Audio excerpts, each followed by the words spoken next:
Welcome to a special edition of Eternal Media's Recovery Hub podcast. So, it feels like a bit of payback today.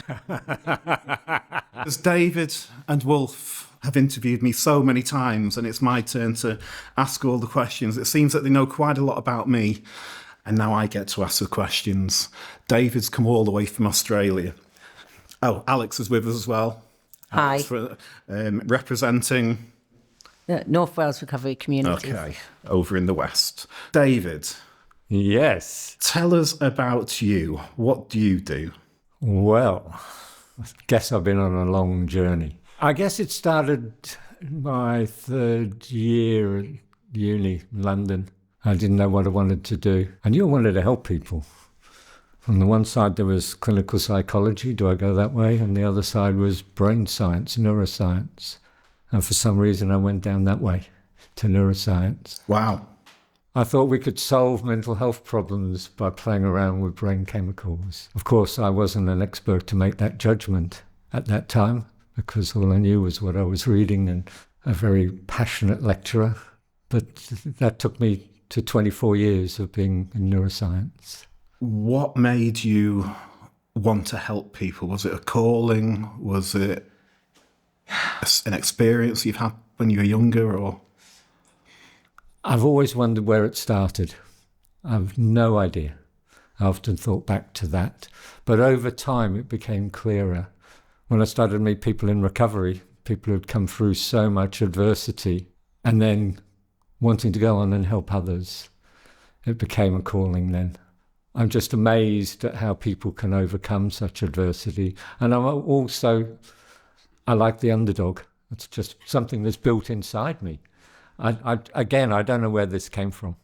And I realized when I was a neuroscientist after 20 odd years that actually I wasn't helping anyone, and I didn't know any neuroscientist was actually helping anyone overcome addiction. So we had a whole science there. And we had an organization in America which gets $1.6 billion a year saying that addiction was going to be solved by scientists and treatment practice. It's had a revival, hasn't it, recently? Yeah, it's amazing. It's propping up the biomedical side. So, from a neuroscientist, I have no idea what that looks like in your day job. What does that look like, a day job for you? Okay, so I was working in university. Well, I did my PhD working with laboratory rats. And then I had the opportunity to go and work with the father of dopamine, which most people know that dopamine's an important neurotransmitter in the brain. And he went on to win the Nobel Prize, and one of the most inspiring people I've ever met, and someone who treated you as an equal. And then I went off and... Sorry, who was that? This is a guy called Arvid Carlsson. Right. So I spent 3 years in Sweden working with Arvid. He was the first person to point out that Parkinson's disease was due to a deficit of dopamine. He also played a major role in schizophrenia research and eventually won the Nobel Prize in 2000 for his work. So after I left Sweden, I worked in the States for a couple of years, and then I won an award to come back to the UK and set up my own research laboratory, which again was working with laboratory rats because they were our model for psychiatric and neurological disorders. And I did that from 86 to 2000 before I woke up. So from working with rats in a lab, when did you first meet somebody in recovery? What were the circumstances about your first step meeting people in recovery? Yeah, I met some people who worked in a treatment agency in Swansea called WCADA, West Glamorgan Council on Alcohol and Drug Abuse. And they were just so passionate about what they were doing. Amazing people. Two of them, Dave Watkins and Keith Morgan, are still such great friends today. And Keith was in recovery himself. Dave, I had a family member who had a problem. And just their passion and then meeting. I'd never met an addict. I came from a world where one of my colleagues basically said that people with an addiction problem, they had fucked up brains. There was that sort of level of reductionism, really, in the neuroscience world. So it all became much clearer when I started to meet my first people with a drug problem. And I always remember a girl I call Natalie, who was very beautiful and was a former heroin addict. And she explained to me that she could never find out any information on how to get rid of her problem. There were no stories out there. She said, don't assume that all heroin addicts don't have access to the internet. I had access to the internet and I hunted for information. Couldn't find anything, so I just knew that I had to keep going as I was going. And all my concerns, of course, were killed off when I took some more heroin. And I had started to get very interested and I wanted to do something. And she said to me, if you want to help people, tell our stories. And 20 odd years later, 24 years later, I'll be seeing her when I'm down in South Wales. And we've continued writing her story over the years. And she's 20 plus years in recovery. Amazing woman. So you're nodding quite a bit there, Wulf. Yeah. So do you know the same people? I've met Natalie, and I was first, not at the same time as David, but I probably first had contact with people in Wakada we're going back over 20 years as well, and I was only in Wakada 3 weeks ago when I was last down in Swansea, although they don't call it Wakada anymore, because of course it's part of the Fairy Ad group now. Yes.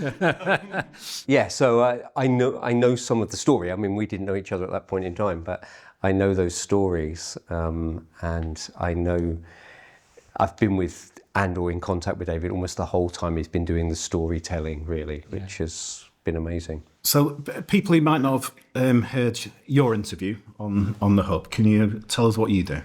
I'm now a professor of alcohol at the newly named Wrexham University, because we've obviously jumped on the Hollywood bandwagon with everybody else and changed our name from Glyndŵr to Wrexham. So I primarily do research for a living, all to do with alcohol and drugs, anything to do with social policy, service evaluation and stuff like that. I'm a registered and qualified social worker, and I spend whatever time I can supporting my local recovery community, which just happens to be the one that Alex works for at the moment. Yeah, and you're a trustee of that charity, aren't you?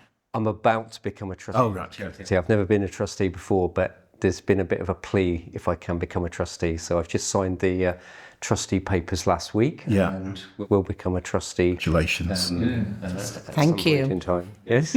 Yeah, thank you. Yeah, it's been a kind of little Do bit you of a tug. want another charity? Do you want another trusteeship? I've got a slot for you. I used to have a chair of 3 or 4 charities, and particularly the charity I spent most time being chair of, and you probably will have both heard of it, David won't have, but that's Abbey Road. So I used to be chair of Abbey Road for about 10 or 12 years, a mental health charity. Yeah, that's Mind.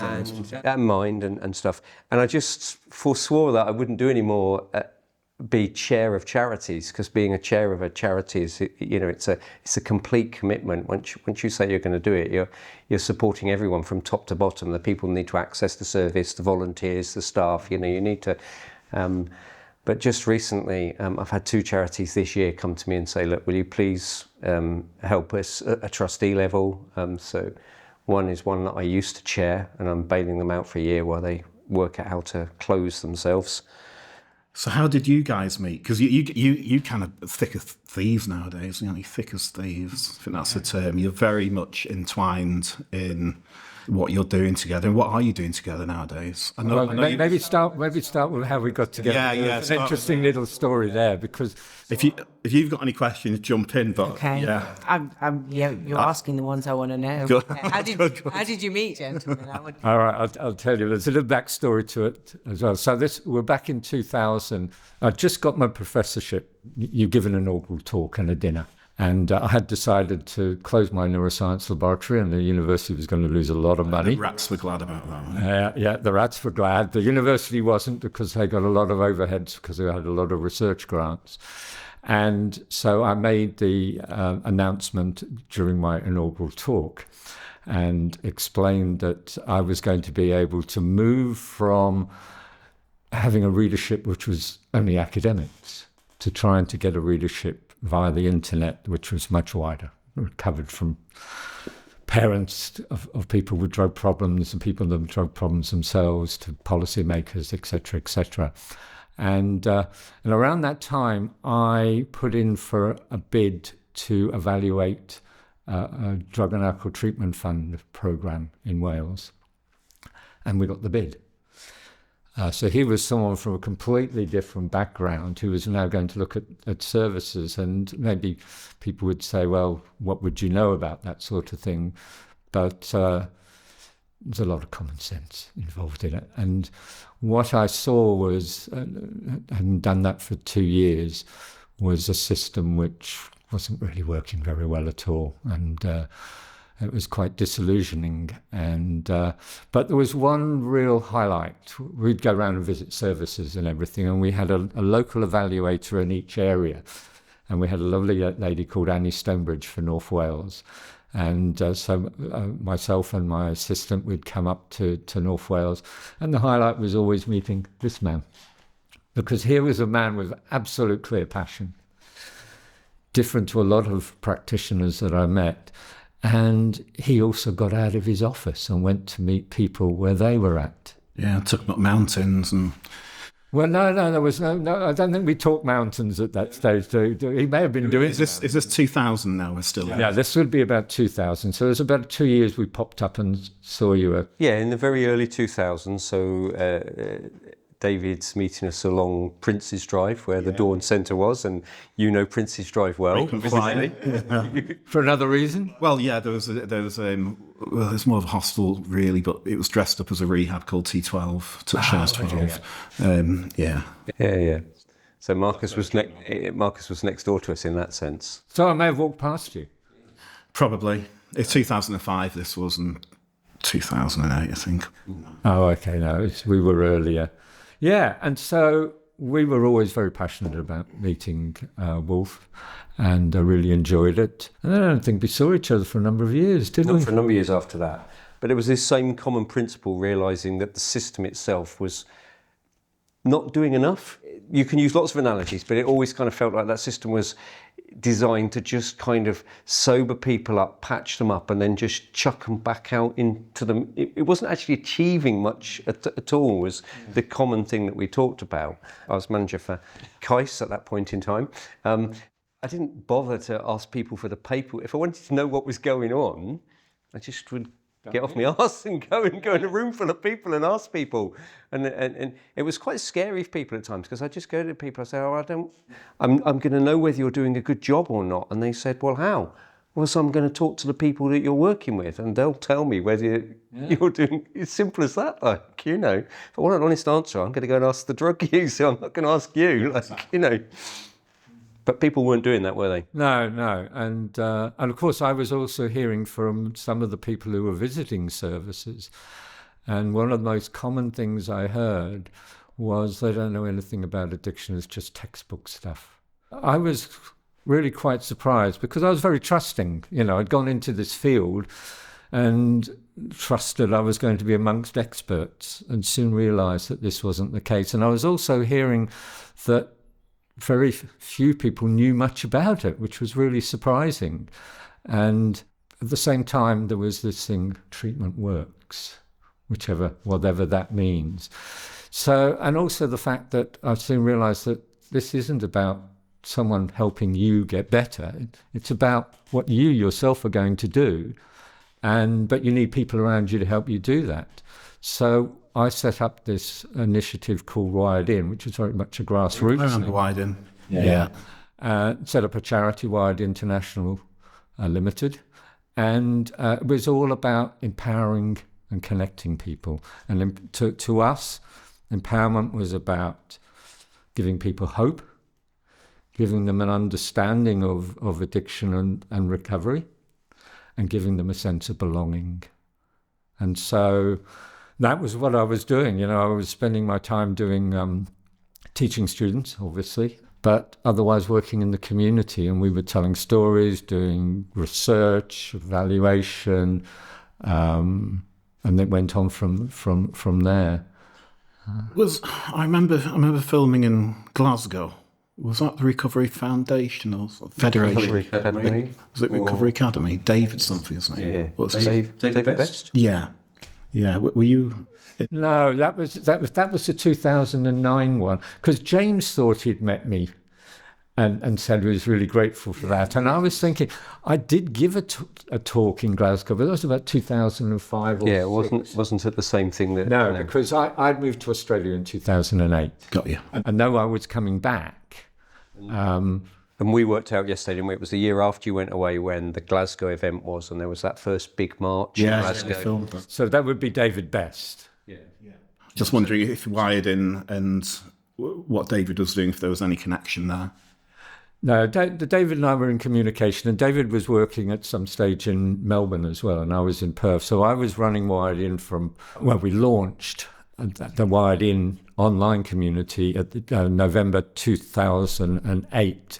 And by then I knew I was moving to Australia for personal reasons. So I then ran it from there for 4 years and periodically coming back. And David was doing something called he was part of a group of 7 or 8 people who were running something called the Recovery Academy. So you were a neuroscientist that after many years came to the conclusion that addiction cannot be addressed through neuroscience. It cannot be helped. There's no benefit to it. There was nothing beneficial in trying to change. I mean, there are certain things that we do know where there's a biological, medically oriented thing, and that is one of the things that the brain does. So, give you some amphetamine. I'm really interested. Okay. So what happens is, if I give you amphetamine, the primary effect of amphetamine is to increase release of dopamine. Right. In different areas of the brain. Okay, in all areas of the brain. But the brain is always trying to compensate, always trying to bring something back to normal.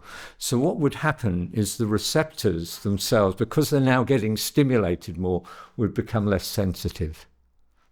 There's a compensation to that. So trying to bring it back to normal. Now, this is going on. The more amphetamine you have, the more this is going on. But then the amphetamine disappears out of your body. But the receptors don't change back as quickly. So that is why when the amphetamine is gone, your receptors are now less sensitive, but they've not got the increased dopamine on it, that you start to have a low. And the same thing happens, say, with alcohol or benzodiazepines. The receptors are changing, and the more you have the drug, the more these things are going on. So then you can start to have very pronounced effects, psychological effects arising from having the changes that have gone on long term. Is all dopamine the same? Is dopamine dopamine? Dopamine is dopamine, but dopamine projects from one area of the brain to a variety of forebrain areas. Because my question is, if dopamine is dopamine, if you're taking LSD, does that release dopamine? Or is that No, that's primarily okay? So if you're looking at cocaine, yeah. right, cocaine, heroin. Influences indirectly. So cocaine and amphetamine, if they both release, create dopamine, why do they feel different? Okay. Different effects. Well, cocaine is slightly different on what it's doing with dopamine. It's actually preventing it being taken back up into the neuron. Okay. But at one level, that's irrelevant. The thing is cocaine is acting on other neurotransmitter systems, but to try and relate psychological experience to what's going on in the synapse is extremely difficult. And that's where something like the National Institute of Drug Abuse in America has simplified it all. Drugs hijack your brain. It's just bullshit. They don't hijack your brain, because it's not just what's going on at that synaptic level. And also, we know very little of how chemical effects in different parts of the brain relate to human consciousness. I've got another question. Go on then. Right. If we're kind of not meant to be taking cocaine, heroin, or all these other stimulants, chemicals, why does the brain have receptors for them? Those transmitter systems are basically controlling our behavior. But basically everything we do as human beings comes down to electricity along the neuron and chemicals being released. Okay, and that's at a very simplistic level. If you take 3 major dopamine systems, you've got one which is we know absolutely is involved in motor control, because if you lose 95% of those neurons, you will get Parkinson's disease. You've got one area involved in motor control, you've got one area, the cortex involved in cognition, and you've got another area involved in emotional reactivity. Okay. So you give a drug, you're influencing all of those. If you give amphetamine, it's not saying, oh, I'm only going to act on this sort of thing. But we know what sorts of behaviors those areas of the brain actually control, but you still can't relate that to human experience and consciousness. There's no simple explanation. But we tend to simplify things, and we talk about dopamine is your reward transmitter. That's just bullshit. And serotonin is? All sorts of things. Let's put it this way. People say that serotonin is involved in depression. You got one set of experiments that shows that serotonin is too low, and that's why you get depression, and you get another that says there's too much. Hasn't it become more complicated or more simplified in the way in which people like NIDA, the National Institute of Drug and Alcohol Abuse, you're talking about use, because it's used really to want to defend 2 or 3 really important positions in the drug and alcohol world, and that's the bit that makes it messy. It's used to inform one position, particularly in America, where they want to say, if we can crack this stuff by brain scanning, we'll be able to work out who is or isn't going to develop, some kind of bonkers notion that we can scan you to work out where the rest of all of your life's going to, So that's one of the arguments that gets done, isn't it? The second one, of course, it's used is to support the pharmacological industry. Absolutely. I remember something in relation to that, because when I was working in Sweden, and for the initial years when I went to UK, we were very much working towards mental health. And then there was not much funding for that in the UK. It all suddenly became very trendy, and it was addiction to shift to that sort of research. We had some drugs in Sweden that we developed, and they only seemed to affect the sort of cognitive parts of the brain rather than the motor parts. So the chances were that these were going to be side effect free in human beings. Okay. The other really interesting thing is psychosis is supposed to be excessive dopamine. So you block with a dopamine blocker to reduce the symptoms. And Parkinson's is too little, and you need L-DOPA to give more. But our drugs actually worked in both models, and that's because they're called what we call partial agonists. And depending on the state of the receptor sensitivity, they could either be an agonist or an antagonist. This was revolutionary, and drug companies around the world were following this. And a couple of years later, I was doing some work for a drug company in Holland, and the guy said to me, English guy, and he said, look, David, he said, I know you've done all this work and you've got these ideas about how we can produce a non-side effect free antipsychotic. And he said, really doesn't matter. The really key people are the marketing people. Our marketing people will tell you it's side effect free, even if it's not. Yeah. And I think that was another little turning point in my life as to why am I doing what I'm doing. But no, big pharma, it's huge. So you've become quite disillusioned in what you're involved with there, and yourself, Wulf, you were kind of becoming quite disillusioned in... Well, I'd always struggled with the treatment system because I'd never fitted. That was the bizarrest thing, I qualified as a social worker. I couldn't get a job as a social worker. It was one of my problems. No one would employ me. And then I went for an interview with Ian Wardle from Lifeline, who was running this street-based drug charity where everyone who was working had got experience of drug use. And I went and did my interview, and he just went, oh yeah, you can come and work for us, you'll be fine. That's where you had to wear a tie. No, I did have to wear a tie for him. The one time I wore a tie was him. But it was just like, and I never fitted in. I realised I never fitted in afterwards. I had these experiences. I remember being in one meeting around the time I met David, I was in one meeting, and everyone in the room was supposed to be there because they were invited to be. They were managers of drug services and alcohol services. That's why you were in the room.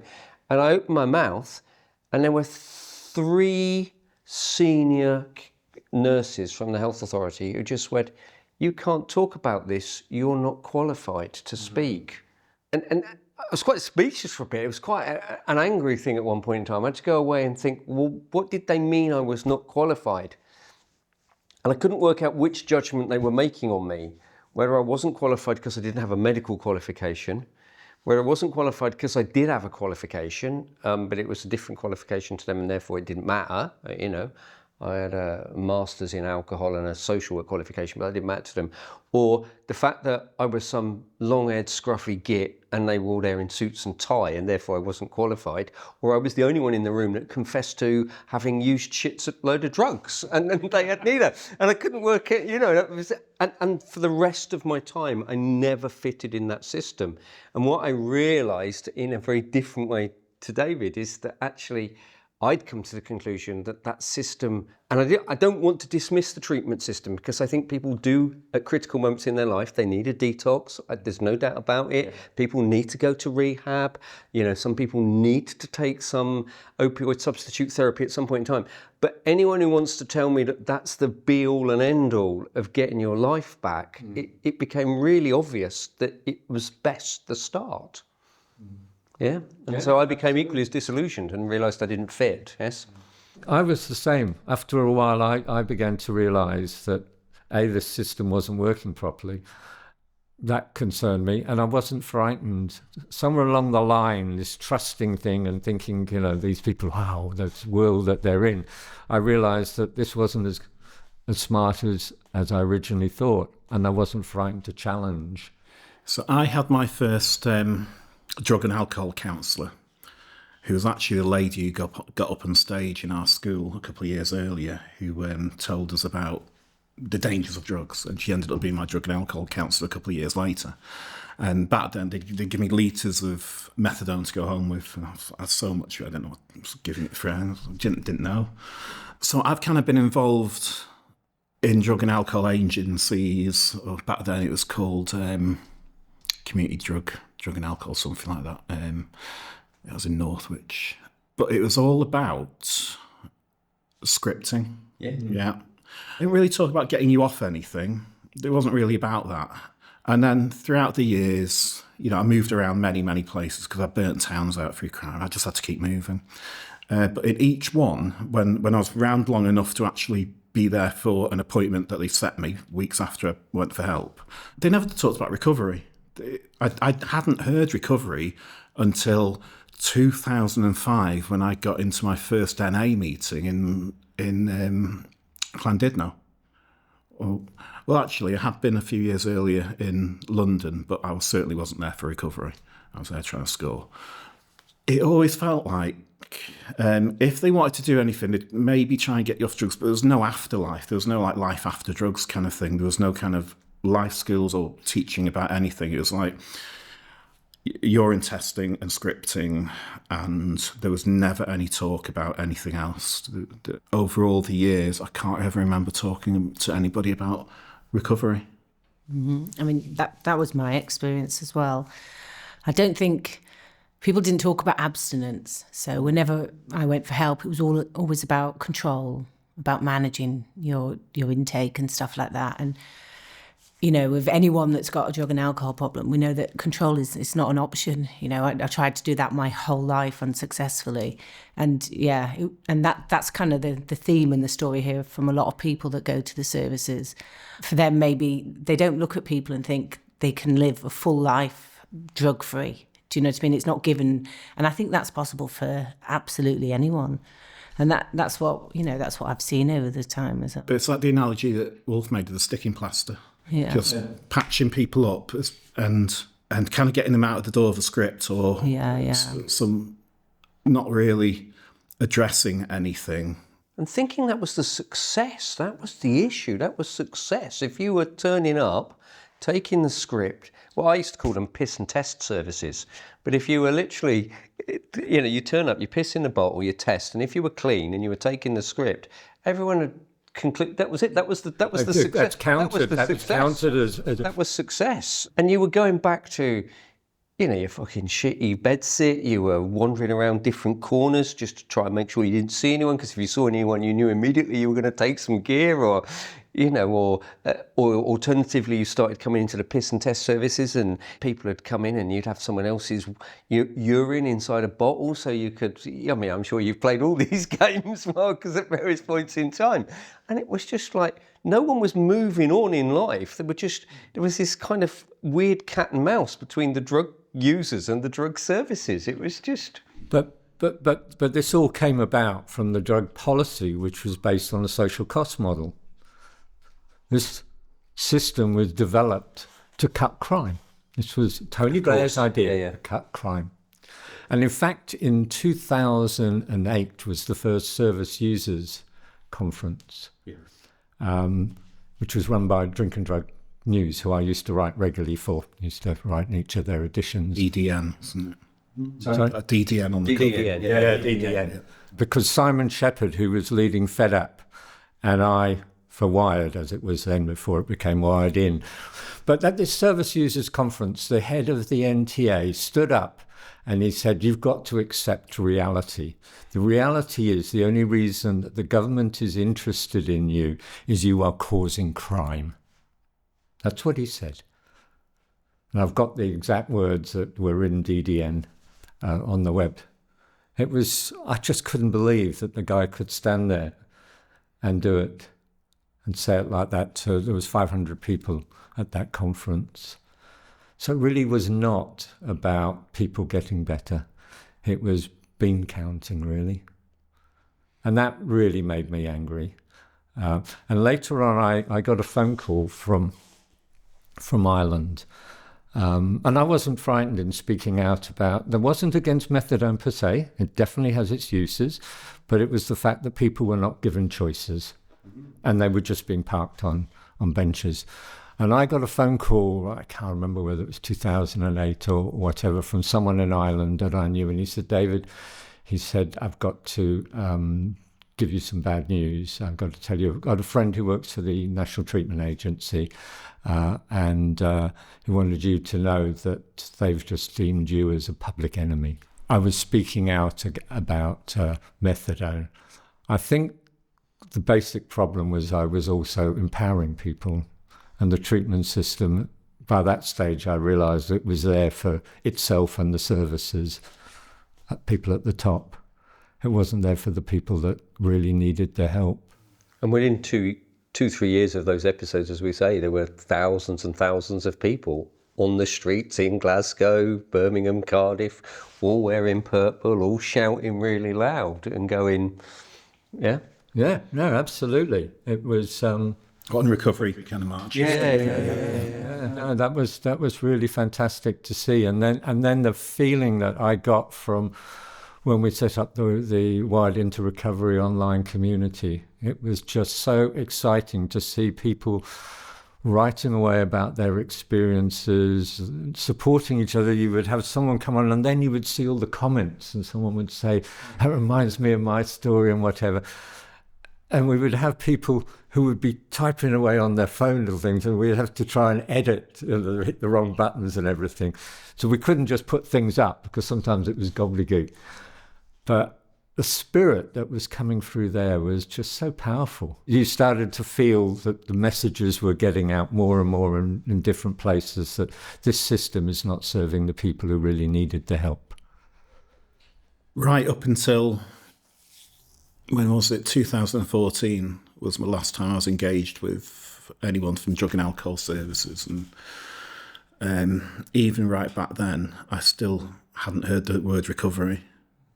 And it was only till I went to, I hadn't heard it from services. I'd heard it in fellowship. I went to a rehab that was pretty much staffed by people in recovery. And that was incredible for me, really. Throughout my life, I've had people, police, prison officers, family, lots, an army of drug and alcohol workers, everyone telling me how to stay clean, how to get clean, how to stay clean. But it was only when I met people who were doing it, and they showed me how to do it rather than telling me all the time, because I just couldn't do it. That was the big change for me, actually having people around me, peers, to look and like how they're doing it, and that kind of, I hear often that recovery works for osmosis. It kind of rubs off on each other. And the projects we run, I see it all the time. There's a lot of healing done in a minibus. Yeah. So how's it work at North Wales Recovery Communities? So from my kind of experience, I stopped engaging with the services as well because I kept failing. I couldn't control my using and stuff. And did you feel like a failure? Absolutely. I felt worse and worse. The more you fail, the worse the worse you feel. I hated everything about myself. I had resigned myself to just dying of an alcoholic death. And then a friend of mine got into recovery through 12-step, through CA, and that was someone I knew, someone that, had been my lifelong. We were, Patsy and Eddie of AbFab, we were called. And she was clean and sober. And I don't think if I'd seen that change in someone that I knew, and she told me she was happy for the first time in her life, and I'll never forget that, her saying, "I'm happy, Al. I'm happy for the first time ever," because I just didn't know I didn't know it was possible. Recovery, I'd never heard of that either. So that was kind of my journey in, and I started going to North Wales Recovery Communities through 12-step, and I had no idea of any other form of recovery, just my bad experience. Do you remember, Wulf? Because he did a lot of work with me. But I'd got my own experience of the services, which hadn't been positive at all. And then I'd got, CA, which was my routine, and 12-step, and no experience of anything else. So I started facilitating a meeting there. And then we went into lockdown, and, the recovery world just took off. It just took off. We all went online. It was an incredible time to be in recovery because we were hearing stories from people all over the world, and people were on meetings all the time. But I did feel that isolation. Even though you're connected, there's nothing like human connection, is there? And I was looking on Facebook and seeing North Wales Recovery Communities doing all this stuff together. So I rang James and I was asked if I could volunteer there. Where were you when you first heard of North Wales Recovery Communities then? Was this during lockdown or? Yeah, well, I'd started facilitating a meeting there. So I was 6 months clean and sober, and we didn't have CA up in North Wales. How did you do that? Was it rehab? Or you just? No, I did. So my recovery was purely through 12-step. Right. So in the community. Yeah, in the community and connecting with people. I'm in awe of people that can do that. I could never do it. Absolutely in awe of them. Do you know what?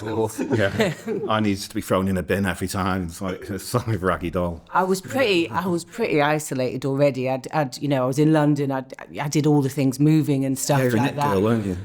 No, not quite. No, not at all. Do you know what? I think the first time I walked into a fellowship meeting. It was an AA meeting, actually, and I heard people sharing their stories. That was the first time. Obviously, my friend had told me this, and that's one person I know. So I'm like, I know it can happen because she's told me and she's happy. And then I went into this meeting. All these people, it was actually quite a different generation. They're all a lot older than me, and they all looked quite shiny and healthy, and then they were telling all of these stories, and they were laughing, and I could relate to their experiences. And I would say that is the first time I left there thinking, my goodness, maybe I can live, is actually what I thought. Maybe I can actually live. And that is the power of people sharing their stories, which was a magical time, actually. But that exposed me to all different kinds of addicts, because obviously, I've identified with people, so I know I'm no longer alone in this world, but then I think everyone's like me.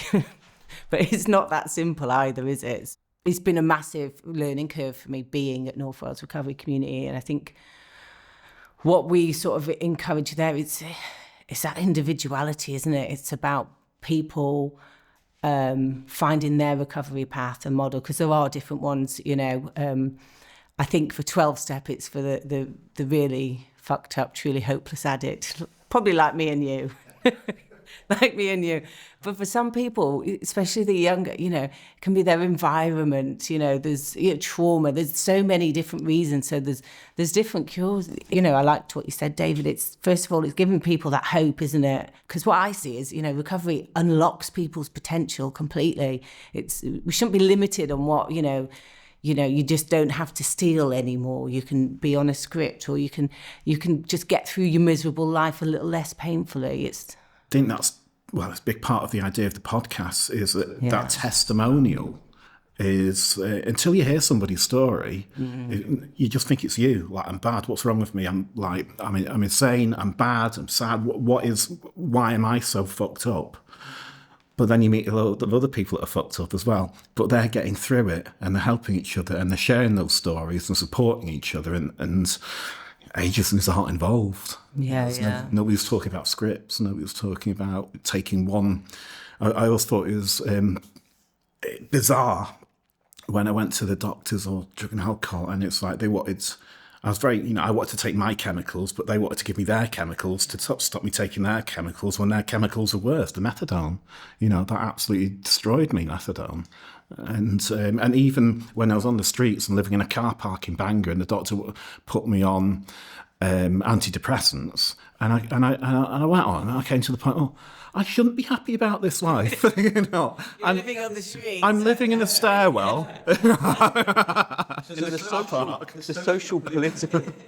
The social political animals in David and I take it further than the way you've described it, because it's not just about them wanting you to not take your drugs but to take their drugs, but they actually don't want you to give your money to that bloke over there. They want you to give your money to their mates. And so there's another cynical level behind it, which is if we can get everyone into a pharmaceutical and a treatment world, we can actually also prop up this massive economic world where people are making billions of pounds, and we can buy into that stuff. Can I? Oh, sorry. I just wanted to quickly mention you talking about antidepressants. There's a beautiful piece of research done in Liverpool where they've talked with people about what antidepressants actually did. And I had a friend who was on antidepressants and had come off, and I asked her the same set of questions and everything, and she'd say, yes. And then there was a no, and the partner went, it was a yes, because he had to deal with it. And what antidepressants do is they make you not care. They don't necessarily lift your mood, you don't care.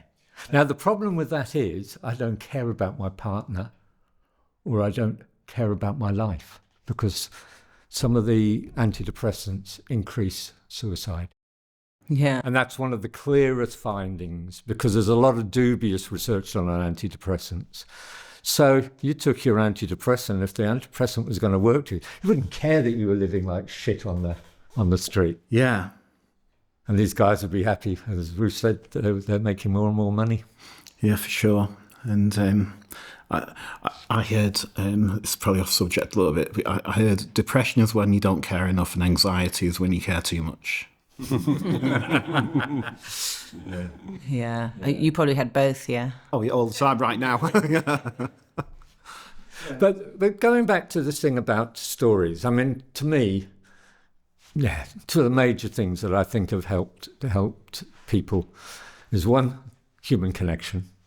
It's I alone can do it, but I can't do it alone. And the second is the power of story. And then I think about... It's powerful, it's a testimony. Yeah, at all sorts of levels. But it proves it's possible, doesn't it? It proves it's possible. I mean, on Amazon, I'll read the review before I buy something and just see what other people's experiences are, the non-fake ones. And, and I'll always go to the worst reviews first and work my way up. But it's kind of like that, you're listening to shares in fellowship, and it's like, especially if you're newcomer, it's, oh my God, this is possible. People do have a life after addiction. That's one of our little strap lines, eternal life after addiction. Yeah, and also it may just be a situation that someone further down the road in their recovery had come across. You think, that's what I've been having a problem with. But another thing about it is, when I was younger, I was a junior chess champion. all right, and very high level. How did I get better other than keep playing the game? I used to study the games of masters. That's what we all did. So therefore, it's a similar sort of situation. I should be learning from those who have been there. You know, as Alex was saying, I think there's as many ways to recover as there are addicts. Absolutely. You know, everyone has their own combination. What worked for me last week might not work for me this week, and you know, just switch it around. And by meeting other people in recovery, you kind of, there may be many different ways to recover, but we're often faced with the same problems along that pathway. And you know, hearing how other people have got through it, and I think at the end of the day, human beings just want to help each other, whether that be in recovery or not. I mean, if you pull up in the road and you ask somebody for directions, they're quite happy to tell you. They just want to be helpful, most people. And you know, the kind of program that we're on, kind of, if you boiled it down into 2 steps, it'd be stay clean, help others. That's kind of.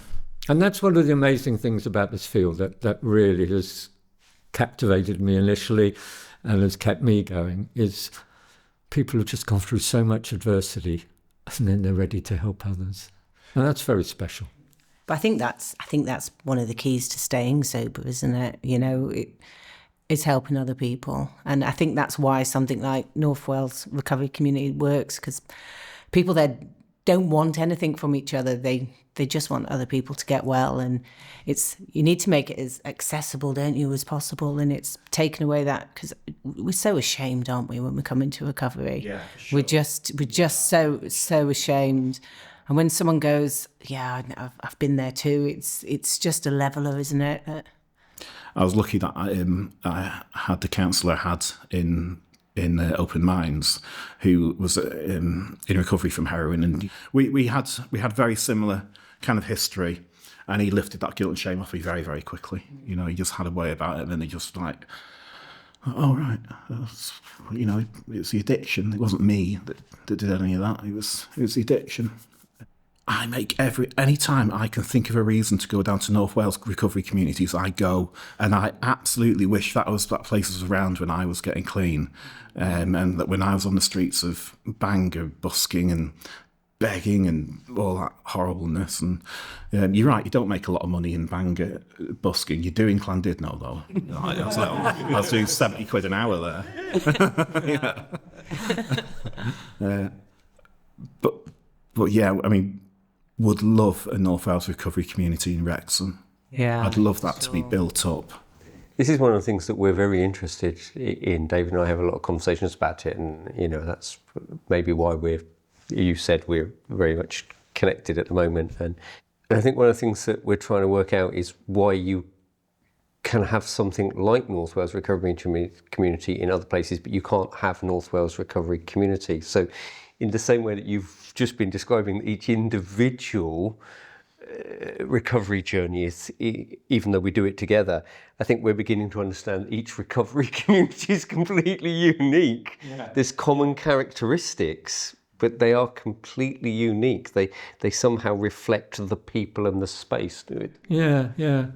I mean, I remember years and years ago having this dream there would be something like this, but my something like this was there, and there were all these out there way beyond that sort of dream. But they're different. They're all different. Yeah. As we try to delve more into each community, there's commonality, but there's difference as well. Exactly the same way as that there's commonality between yours and Alex's story, but there's absolute difference as well. And that's, you know, so something can and does, and maybe you are the equivalent, you know, maybe that's the point. Eternal Media is the equivalent of North Wales Recovery Community. Yeah. And then we've got the gym-based one in Derry, in Northern Ireland. But they all share, they do share several things. Because of course they are people in recovery, and they are incredibly passionate about what they do. The thing is, wherever there's misery, there's money. There's money to be made. And the thing about North Wales Recovery Communities, they're not in it for the money. That's something we're lacking. Occasionally it's a problem for us that we don't even get that bit vaguely right. Yes. Yeah, And that's what we're never in danger of making a profit either. But can I tell you something? I mean, the most incredible things happening at our place at the moment with just some of our community members, you know, that some of them are professional boxers and stuff like that. And they've come in and seen our gym and they're just like, how can people train? They've just gone around raising money and they've been in there painting it. They laid the flooring yesterday. I mean, it looks... I came in yesterday and it just looks like a different space, and that's just graft and just from people in our community. So I'd rather it grow that way than someone give us some money and tell us what we have to do. You know, it's grassroots. In your place is residential, you know, we have plenty of projects on where people come to us weeks, months, you know, some people stay with us for years, but it's kind of project by project kind of thing, unless they're volunteering with us in the day. Sure. That residential bit was really unusual though, because of all those conversations that I had with James right at the beginning and James had with one or two other people, it was this idea that it had to be a porous residential community. So what most people know of residential communities are rehabs and they're closed communities. And this one had to be porous. Yeah, it had to be porous. It had to have the community coming in and the residential community going out. Yes, because that's the only way you'd reciprocate with each other and build their lives. If you had the wall, then institutionalised. You're still also contributing to that moment of the sticking plaster for people inside the house, because you're still postponing the moment. They've still got to do the real stuff. Yeah, yes. But you've got to leave. You've got to step into the real world at some point in time with the drug dealers, with the family. You've still got to get out there. You can't live in the bubble. No, it's a bubble. It's certainly rehab is a bubble. Yeah, rehabs are bubbles, and they work because they give people breathing. Again, I said earlier, I don't want to knock them because they give people the breathing space. Yeah. If you're struggling so much, maybe it's the only way you can slow down enough to start. But you've still got to make that. You've still got to make. You're going to be on your own sooner or later out there. Yeah, I think it was my 5th rehab that I went to. Plenty of detoxes and all the rest of it, and I sat there. You know, and all I wanted from them was a day clean, show me how to do that. But still, I think the 3 words you hear out of somebody in rehab is yeah or no, yeah or no, yeah or no. So you're unteachable. You know, you can't, because addicts know it all. And when you sat in like a group environment, and you've been in plenty of groups before, oh God, this again, and yeah, no. At that point, you don't even know what you don't know. Yeah. And I used it. I went in there thinking, right, I'm just using this as a safe space.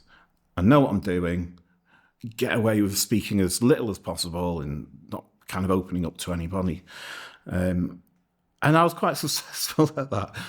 But something changed in there. I did have that cognitive change. And I think it was that group environment of being around other addicts in recovery, the staff in recovery. And it was all that coming in. And it might have just been the time for me as well. I might have just had enough pain, because I think pain's a great instigator of change. And I had an incredibly painful existence. And I just think it just hit my pain barrier eventually. And, you know, and I keep that pain close. I don't forget about it, because it's one of my tools to stay clean. I'll go, you know, I don't want to go back there, you know. And it's building up that. And what I like about North Wales recovery communities, I don't know if I'm using the term correctly, but I feel it's recovery capital. In my case, heroin was absolutely everything. It was, you know, I was married to it. It was my only reason for being. When something means so much to you, it's your only reason to get out of bed. You have to start building quite a lot up in your life to make it not worth going back there, I think. And I think what you do at North Wales recovery communities, you expose people to different things, activities, different ways to recover.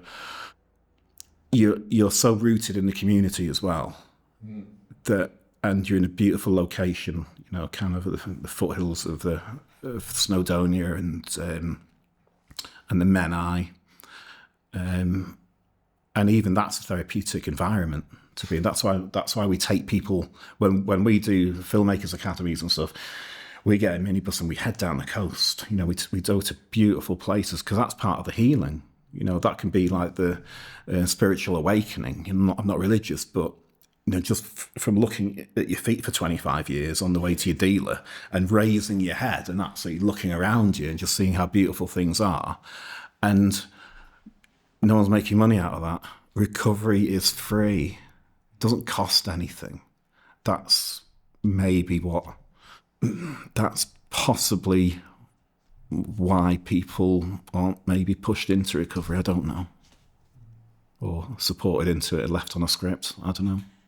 I think people think it's a choice, don't they? And I think people think that if you're in addiction, you're choosing that life, and you know you're making that choice. I mean, no one would choose to live in such pain, would they? And it's horrific. It's horrific. Don't ask Wulf about this. We can save that for. I'm being very polite today. We can save that for a whole nother world. a whole nother. It's a choice. Yeah. Although it doesn't feel like it at the time. Maybe initially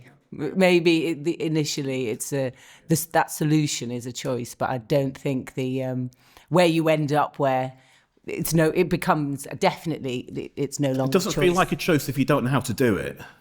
It's like I don't know how to do recovery. I've been on drugs and alcohol. I've been drugs for so long, or alcohol so long.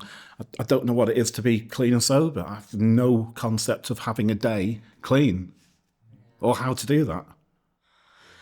Yeah, or how to manage all the other pain that's going on. Yeah, because that's the thing. And the further I got away from my drug addiction, the more I realised my drug addiction had nothing to do with drugs. Absolutely nothing to do with it. It's just a manifestation of something far larger. Yeah, I mean, it was a solution to me for all this internal conflict and all of that sort of pain, and it worked until it didn't. Then it's another whole world of pain, isn't it? Yeah, I mean, I'm still an addict. I don't think addiction goes away. There's always something. You're channeling it now in a beneficial way. There's always something. It could be like the bakery section of Lidl. There's always something. It could be too much gin. It could be technology. It could be, there's always something. There is. I think I've got Wulf actually to thank for one of my new addictions. Is that walking? Yeah, yes. Well, actually, leggings, but Leggings. Yeah.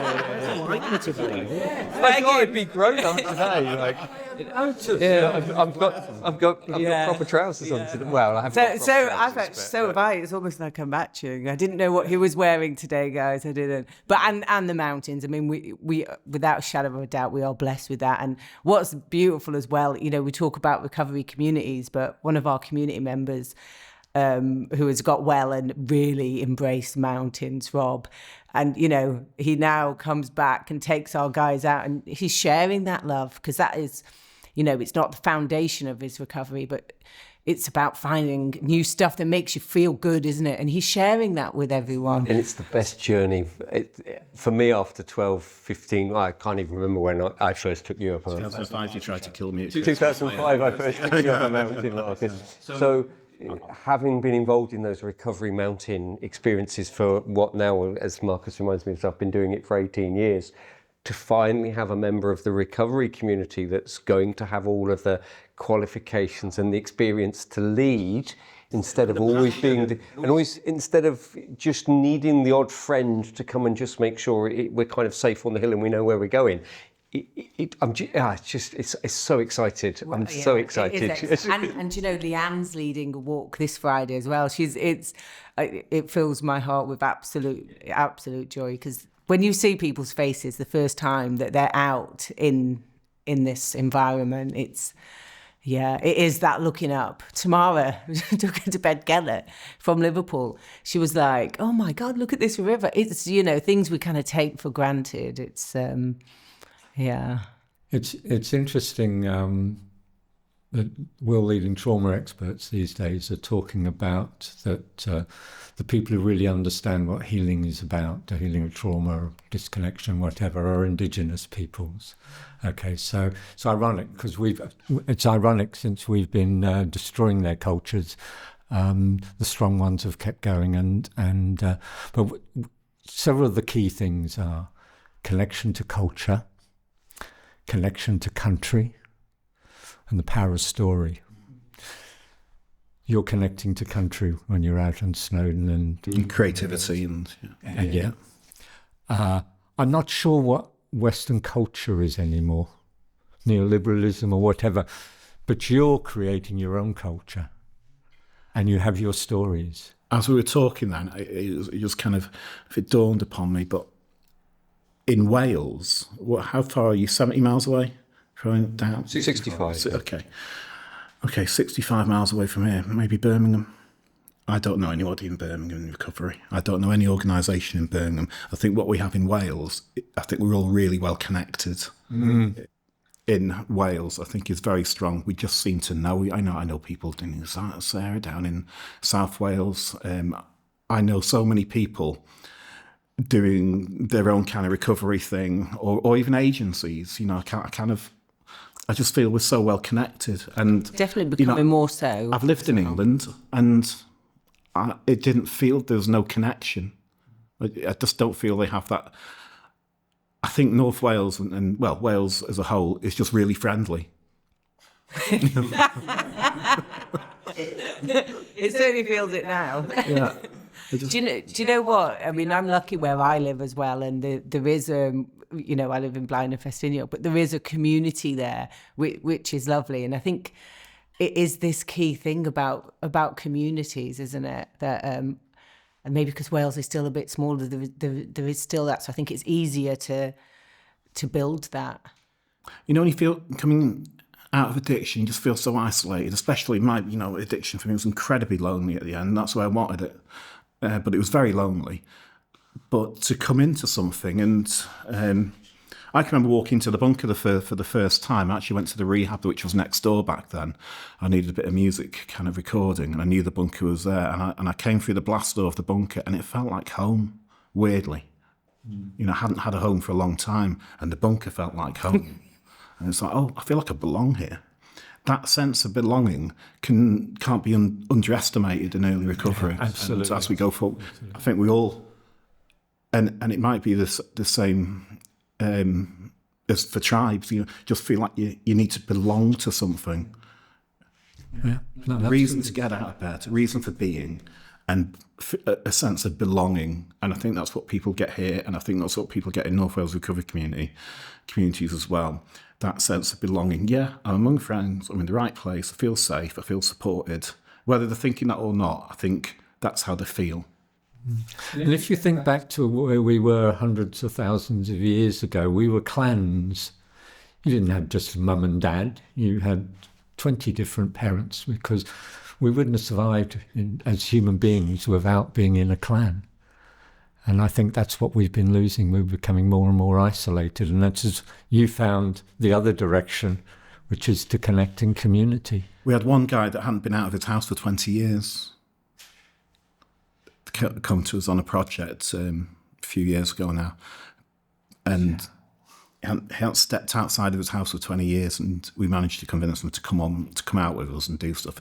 And that was his turning point. It was very powerful to kind of experience that. And we had him for 10 weeks, I think, something like that. And he didn't go back in after that. He continued with his life after that, and still in touch and stuff. But it's just that.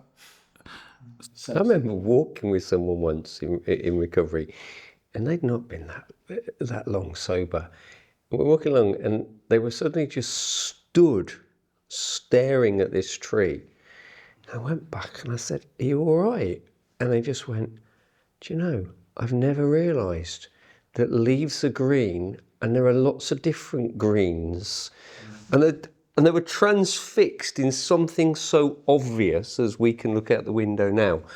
And they'd gone however many years of being addicted, and had completely disassociated from even something as simple as a leaf on a tree. Yeah, and I've heard that a lot from people who have... And are they in recovery? Was it early recovery? Yeah, early recovery.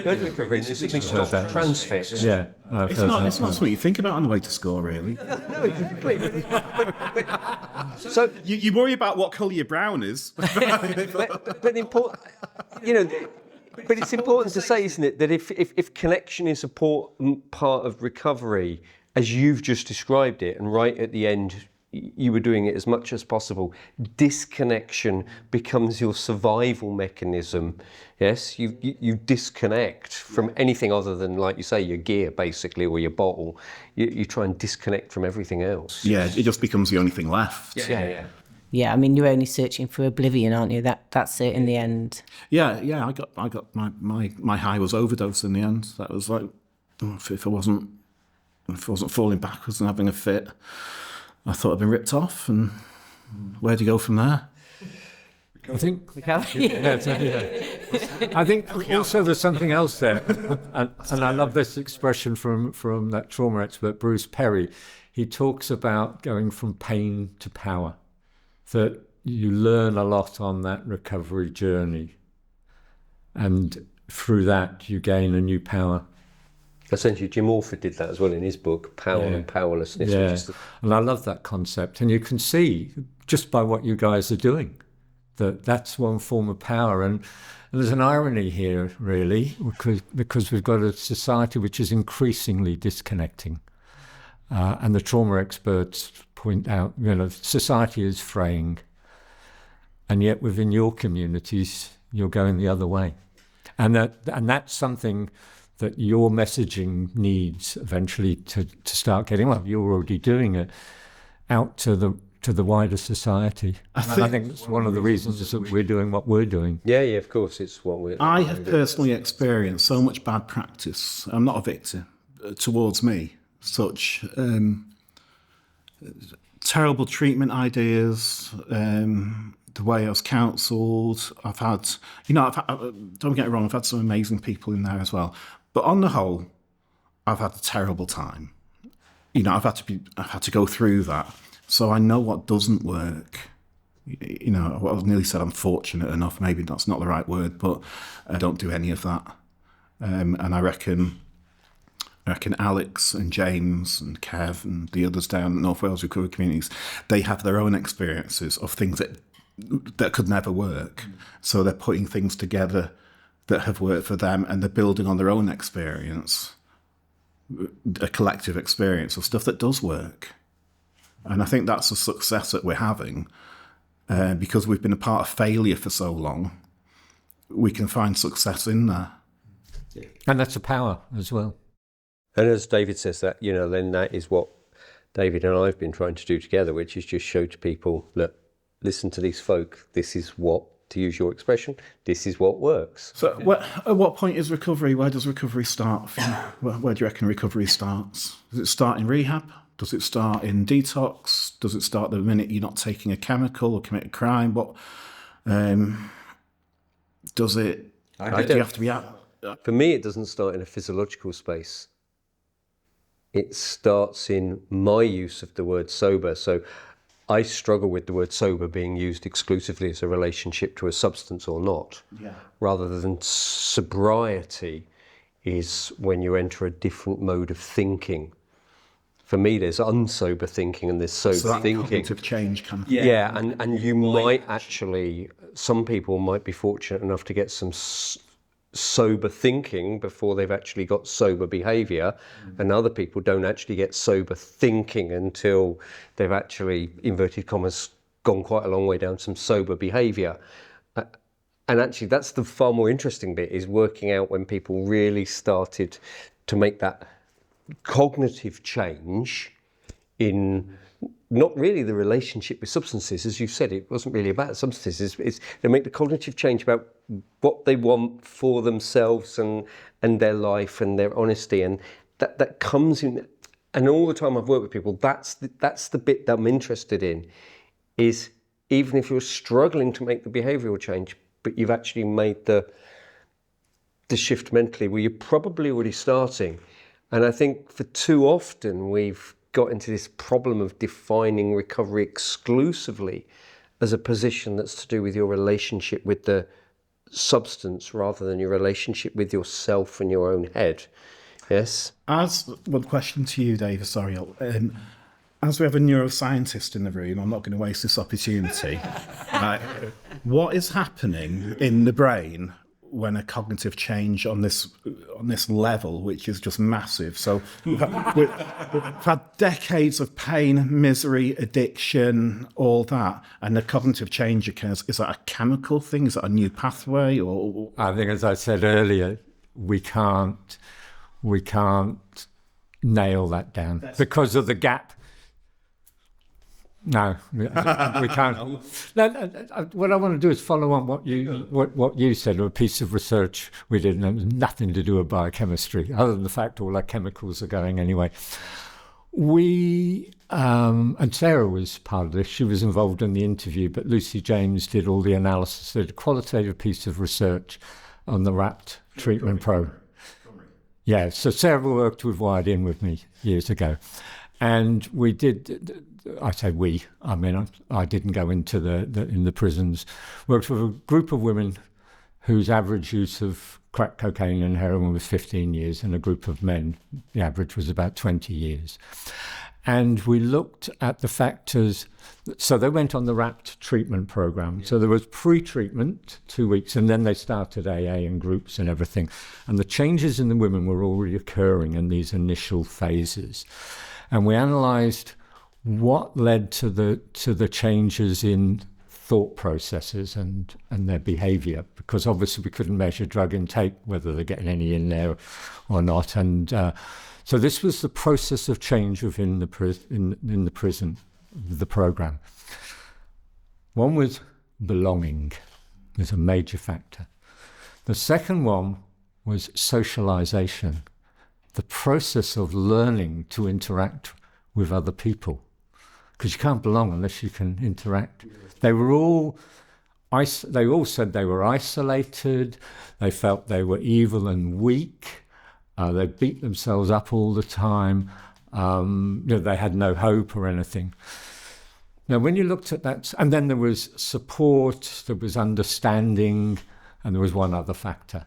And they all led to an increase in motivation to change and an elevation in self-esteem. But when you looked at that socialization process, the first thing that triggered it was to learn a bit of trust. Right, yeah, huge. How can you start to belong if I don't trust you? Mm-hmm. Once that process started to occur, they started to belong. And once they were belonging, they started to open up for the first time. Now, I can't tell you what chemicals are involved in that. There would be 20, 30.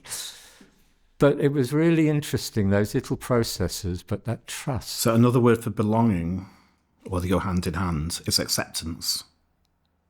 Yeah, there's a level, yes. Acceptance is huge. I think yes. I've met a lot of people, do you know what, and I might even be one of them, who started drugs, or at least continued the trajectory into harder drugs, the clubbing days, and for acceptance. Yeah, to belong, yeah. Yeah, well, I think now with more and more kids getting disconnected, that's even more important. And yeah, acceptance, yeah. And listening to you emphasise the word trust, and we were talking earlier about why does the treatment system struggle to work for so many people, and partly because those are not trusting relationships. Yes, absolutely. Down so much. They are. It's clinical. They are best. They're just really an exchange. You put it nicely. If I come in and say the right things and piss in the bottle correctly, can we have this exchange in which you'll then give me this drug and I can go away? Yes, but there's no trust. I came in with a tea bag, right? I'd go into the toilet, they'd give me the cup, I'd put hot water in it, dip a tea bag into the right consistency, and put whatever drug in there they think I should be taking. Because they didn't test if it was urine, they just tested what was in a warm, yellowy liquid. But the other thing that's what the system has is it has a hierarchical set of relationships. And Yeah, of course, yes. That doesn't work. You don't get trust if there's not Yeah. an equal equal humans. I'm a yes. practitioner, and you're the poor sod who's come to see me. I'm going to tell you what you're going to do. Yeah. Yeah, I know best. I'm also going to tell you you're going to do it at 9:10 in the morning, and I'm not going to see you at 7:00 at night. Yes. So one of the other things that I've always felt was really important in North Wales recovery community is the fact that the front door is open from 7 in the morning till 11 at night. And I think that's just really important. Yeah, you can only have a crisis between 9 to 5 normally. Yeah. And on a Monday to a Friday. I'm not putting services down. I reckon. course not. I reckon they saved my lives on a number of occasions. Of course. Yeah. And I said that to David. I did say it to David earlier. We must always remember that our first job is to keep people alive, because if you can only recover if you're alive. Yeah, So there is let's not get it. Yeah, and I have met some amazing people in services as well. And Julie, that's do really you know what I'm going to say her name? Julie McDonald was massive for me. She was fantastic. Yeah, she was. And that was one of the things in those early 2 years we were doing the evaluation, the number of practitioners we met who were disillusioned with the system was huge. And there's a lot of good people in the services. Yeah, I mean, we've got some good friends in the services now. We've been doing a lot more joint stuff, especially with Tony and things, which the last couple of years we have to all work together. It's, this is, I think separating us all is part of the problem. It's, if we're going to be a recovery community, that involves the services, doesn't it? It involves everyone. Yeah, no, of course. And it helps when you've got someone like Tony who's been there in charge of that. Tony will be here It for lunch. also helps, of course, in North Wales Recovery Community, where our chair of trustees is also part of the drug service. So, Yeah, great yeah. Sarah. So Sarah's Sarah Flynn. Yeah. Oh, she hated me. I met Sarah in a hospital bed first time. Yeah. David's going to meet Sarah tomorrow for the first time. So, Yeah. She's Every time I turned up in Bangor, she's told me since, when I was back in the area, they all rolled their eyes in the office.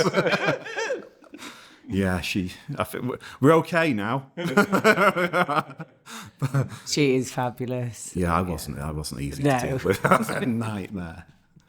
I tell you, I mean, just sitting on the other side of the world, watching what's going on here, it is just so exciting. It's really, yeah. It's isn't it kind of ice methamphetamine over in Australia that's the real problem? Is that a big thing? Yeah, it's big. I don't know what the biggest, the biggest thing is by far alcohol. Oh yeah, okay. Yeah. Well, I guess it is everywhere then, isn't it? Yeah. Yeah. But I've sort of pulled, Well, sound okay, maybe not. yeah. Good point. Yeah.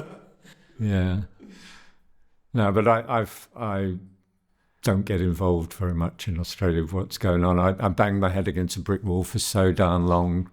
The system is just... And when you stepped out, didn't you? You spent that time doing work with Carolup and the Indigenous community. Yeah, and, so I did a lot, almost stepped out of drug and alcohol world, and you were doing a little bit of recovery stories, but it became Carolup, became the big thing, Yeah, because I was really shocked at the level of racism in Australia when I got there. And then I read a book by a lady called Judy Atkinson, which taught me about intergenerational trauma. So from the colonisation process, we were raping, pillaging, killing culture, etc. Trauma then just got passed down the generations. But the lady also was talking about healing practices. And I set up an educational initiative and got a lot of people around the world interested as advisors. Couldn't raise any money at all there with it. So I then decided I needed to tell stories, and I came across this incredible story of these Aboriginal child artists. Because in Australia from 1905 they started to take Aboriginal children away from their parents so that we could make them white.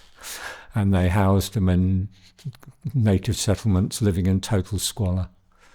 But there was this teacher that went to one of them, and clearly the kids were traumatized because I've got all sorts of documents, and I knew the daughter of the teacher himself, and he connected with these kids and inspired them, and they became incredible artists, young children. That art has circulated the world, And I work with an anthropologist who's been working with Aboriginal people for 50 years now, and on that story for that length of time. And he said there's been no child art movement like that anywhere in the world. And now you see the impact of it in prisons, because so many of them ended up, because once they left that school, they had to go into, the government closed the school down because it was getting too much publicity. And then the kids went into the racist white society, and a lot of them ended up in prison. But then they started teaching each other the art in prison, so it's come through there. And it's a beautiful thing to see that, again, it's pain to power. Those kids have left a legacy of art. So I spent a good while researching that, and then we set up a website, and I wrote a book about it, an ebook, published as an ebook, because I've got so many documents and pictures and letters and that sort of thing. I was banging my head against a brick wall trying to get things sorted in the drug and alcohol field, and No, I'm squeaking. I just moved like that. I thought I was squeaking. Take another chair. Yeah, so that's why my stuff has really been focused here. Yeah. It is. I'm squeaky as well, isn't it? Yes. Yeah, so that's that's why. And this is so on Friday. What's happening? Well, I'm going to do something I've never done in my life before. So at 6:30, the doors open at Border Banger. I don't know if I'm saying that right. How'd you say, Alex? Buddha.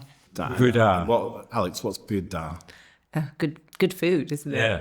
Good food, a banger. Yeah. Oh, it's There's a bit more to it, isn't there? yeah. So it's a restaurant that North Wales Recovery Communities opened. Was it 3 years ago now? Post-COVID. Post-COVID. Yeah. So And it gives opportunities. It gives opportunities for employment and training, and apart from that, It's a bit of a mixture between people in recovery and people just not normal people. yeah. I mean, Earthlings. there's lots of different barriers to employment, not just addiction. People without skill, life skills or experience and that kind of thing. But it's also part of being part of the community, being visible. The regeneration of the high street, food sharing. There's lots of it's food sharing, and it's connected to food bank work and stuff. But the beauty about it is that there's a whole set of folk in the community who just come in and just see it as Alex has described it. Good food and friendly people. And then nothing else. They do nothing else. They just come in because it's good food and friendly stuff, and then they go away again, don't they? Yeah, and the food is good. Yeah. No. The underlying story or anything. And there's a bit of a stage in there. There is a stage there. And David, you're going to be on it. Yeah, so at 7:00, I'm going to be talking my journey from brain chemicals to human connection. Mm-hmm. We then pause for dinner. So on the 1 hour, I've absolutely, wherever I am, I'm going to stop. So we have dinner. We can't. I've seen the menu. Yeah. That's really good. And an hour later, I start up again for another hour. Healing and community, from pain to power. I think you can have quite a big audience, aren't you? I have no idea. It sounds like it. Good.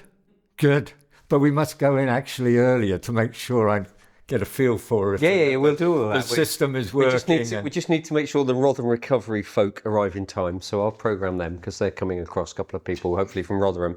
And we're going to see the lovely Wendy first in the day, and go and have lunch with Wendy. And then she was Chester University, but she lives not far from you, actually. Yeah. She lives up the valley between Bettus and Blaenau on the railway line, in the old railway station house. So we're going to go and see the Wendy, and so we'll get it sorted. So we got a very different sort of recovery day going on Friday. But as I say, this is novel to me. I don't normally go to good food eating places and give a talk. Yeah. And covering a fair amount of ground. James, said, that you've got that amount of time. Yeah. Because there's a fair number of things I'd like to make reference to. Because I think one of the important things is to talk about things that help you realise what bloody good work you're doing. And also to put over that message that we've really got to get those messages out about what you're doing. Yeah, so I'm looking forward to it. That's really kind of you to say, because we're just working, supporting people. And you don't realise until, that you are doing fantastic, amazing work, really, and stuff that no one else is doing. Until somebody from looking from the outside in goes, no one else is doing that. And that became our reconnection after the years of David and I having not really communicated with each other.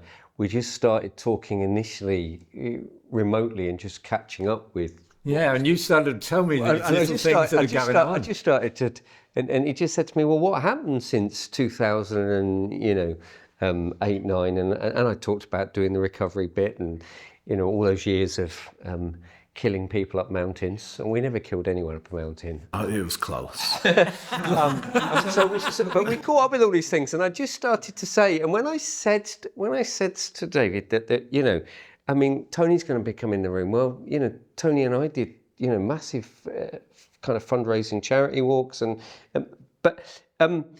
I just kind of explained to you, didn't I, the kind of nature of the community and the groups. I mean, there is the North Wales Recovery Group, but there was the preceding Agro story.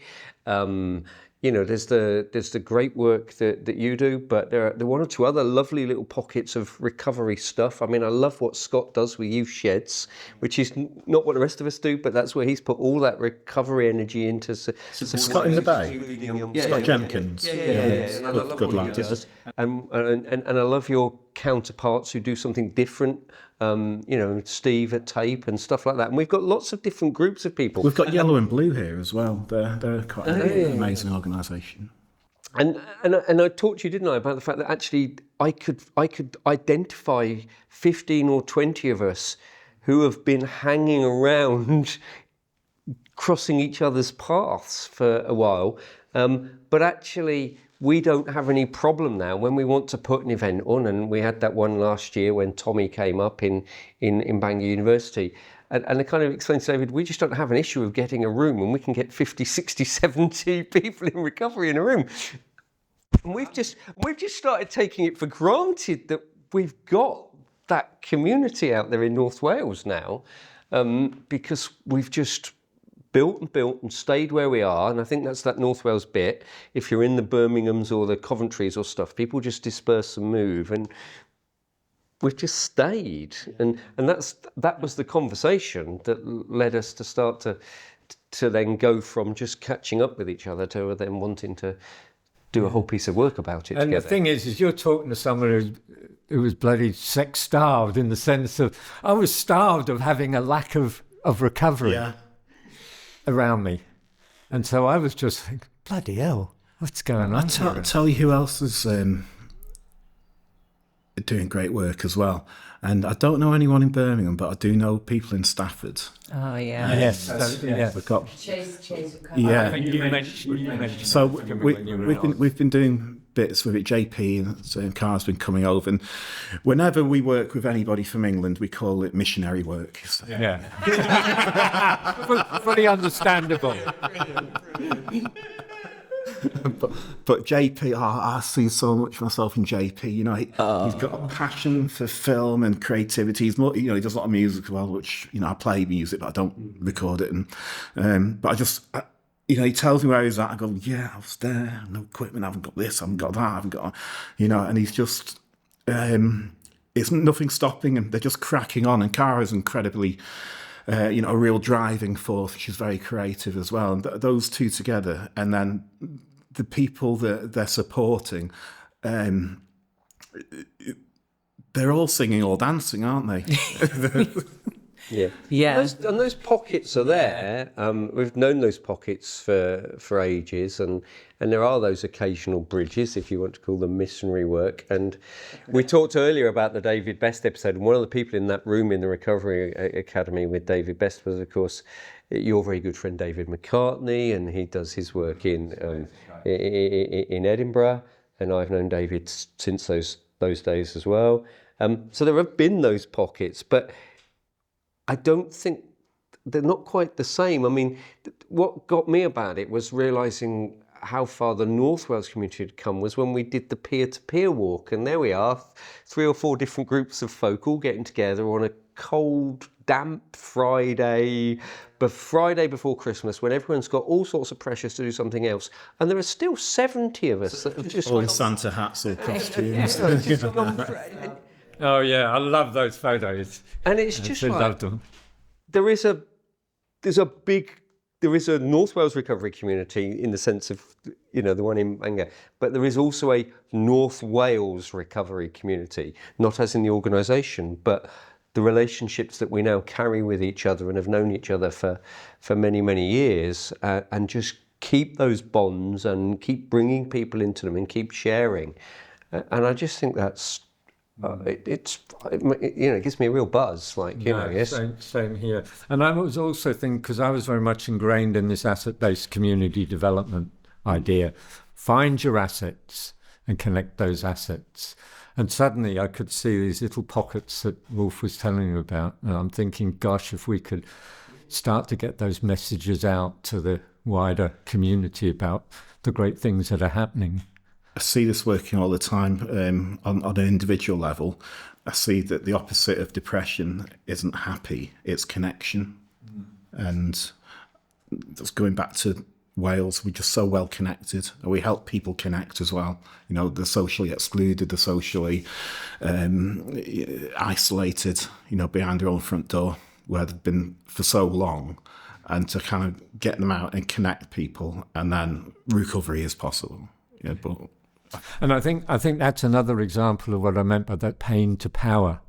And you've taken it beyond. I mean, within North Wales recovery communities, you're helping people recover within your community there, but also the messages are going out much wider now with the sort of work that you're doing. It's not enough to be clean and sober.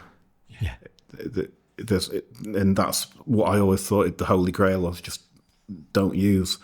There's so much more to life than just not using. It's like that life after addiction. There is one.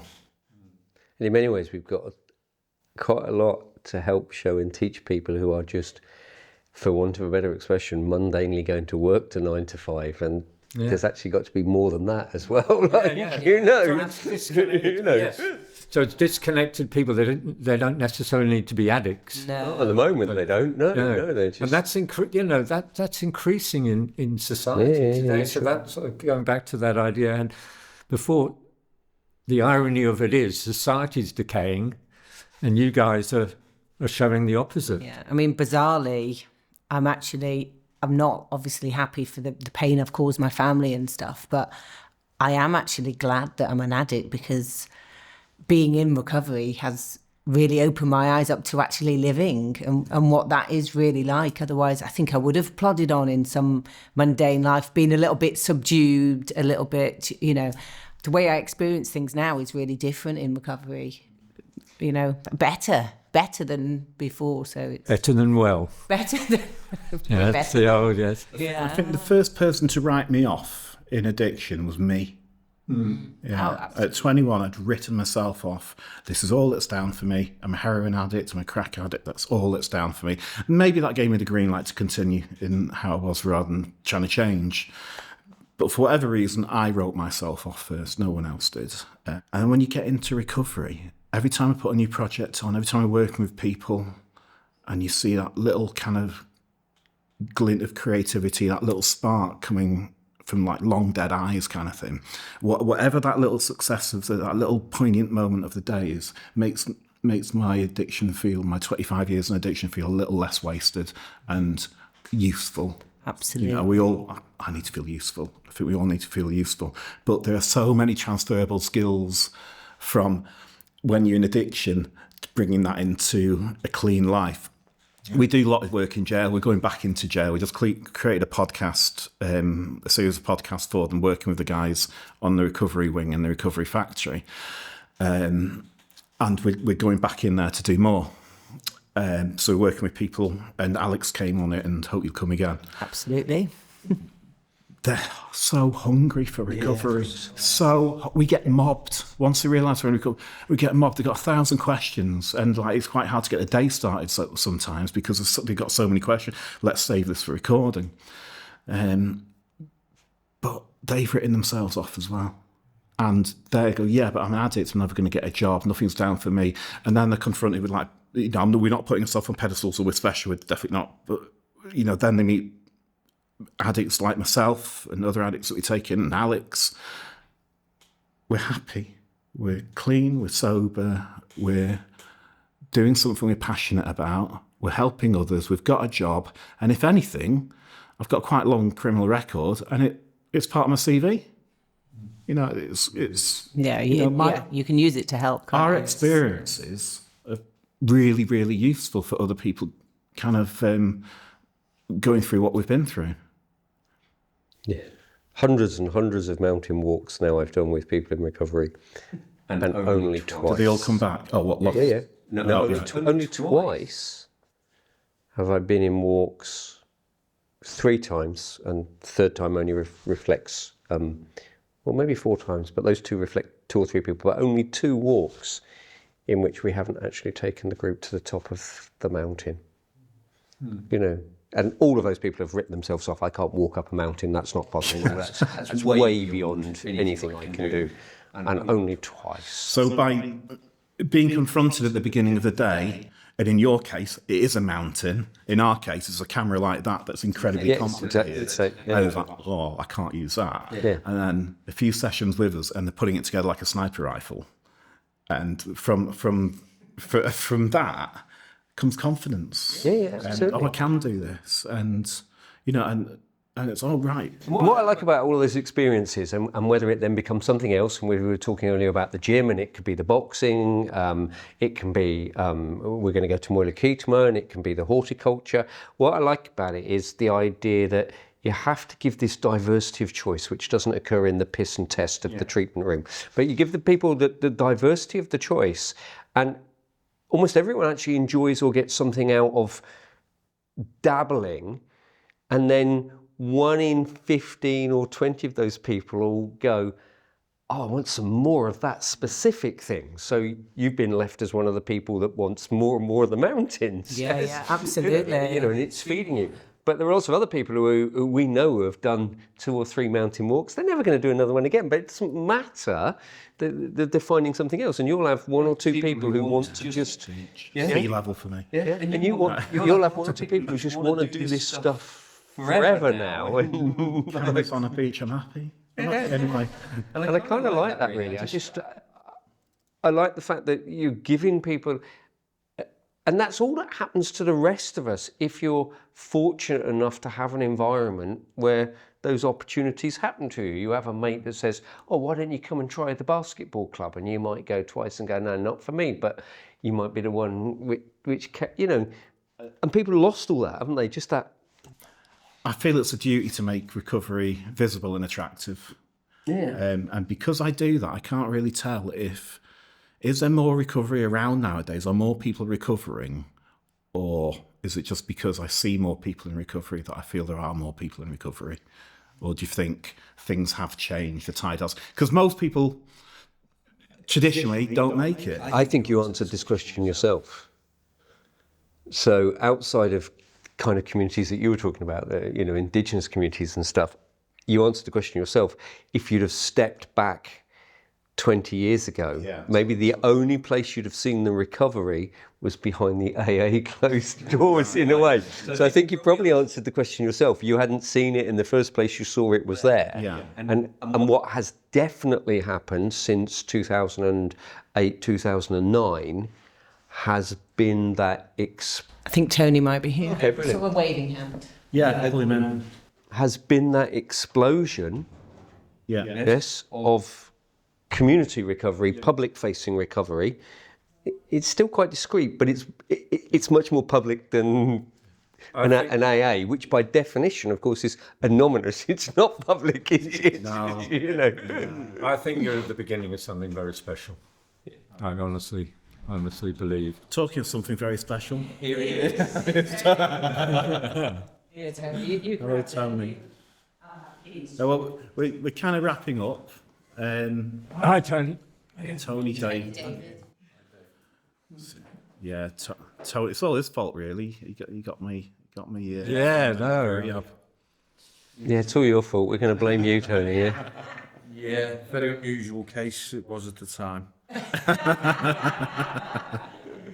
You're the idiot suggested taking a bunch of folk up mountains as well, I seem to remember as well. Were you little brother or big brother? Little brother, wasn't it? The code name. Yeah, little brother. Little brother.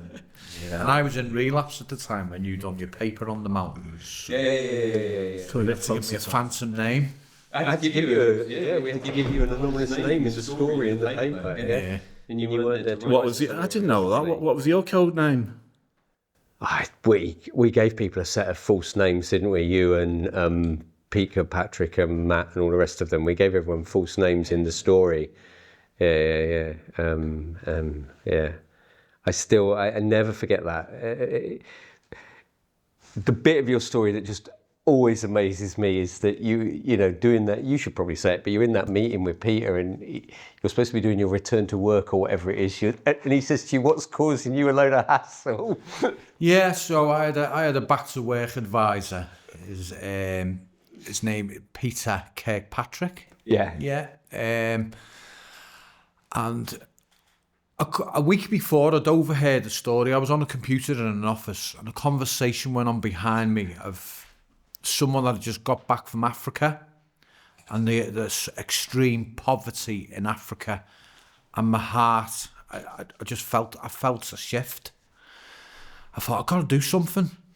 So I spoke, we'd already been doing a couple of walks, and said, how about we do the 14 Peaks, and we'll do it as a fundraising event. Just like that. We'll do it as a fundraising event. It's always been your way. Everything's possible. Yes. And send a load of books to this school in KwaZulu-Natal in Africa, because apparently there was only 9 books on the shelf. This was the story I was hearing behind me. So we got an appetite between the people, but we knew we can't attempt something like that without any guidance. And so Peter Kirkpatrick this day, me back to work advisor, because I was doing voluntary work at the time, he had just got clean, and he said, what's the matter? You don't seem yourself today. So I poured my heart out to him about this African story, but we were stuck. I said, we've been quoted a couple of £1,000 from one mountain leader, and he said, he just smiled at me and he said, it's going to be okay. I went, but how's it going to be okay? We're a community group, just a bunch of addicts coming up with good ideas to do something good. And he said, well, you don't know my past, do you? I went, no. He said, I'm a former RAF mountain leader, rescuer. He said, I'll do it for you, free of charge. And then Peter had spoke to Wulf, and then this event took place. We sent 2 containers to Africa. Wow. Books. No, one was full of books, and one was full of computers. Duncan. Yeah. He scrounged all the computers off from all the officers, probation and stuff that wasn't being used, and so. But they got ripped off because there's a lot of corruption. Once the ship landed in Port Shepstone, the school teacher had drove hundreds of miles. The school headmaster drove hundreds of miles to pick these containers up with a lorry. And the corrupt customs said, oh, it's a couple of thousand, whatever the currency is there, it's a couple of thousand to have these released.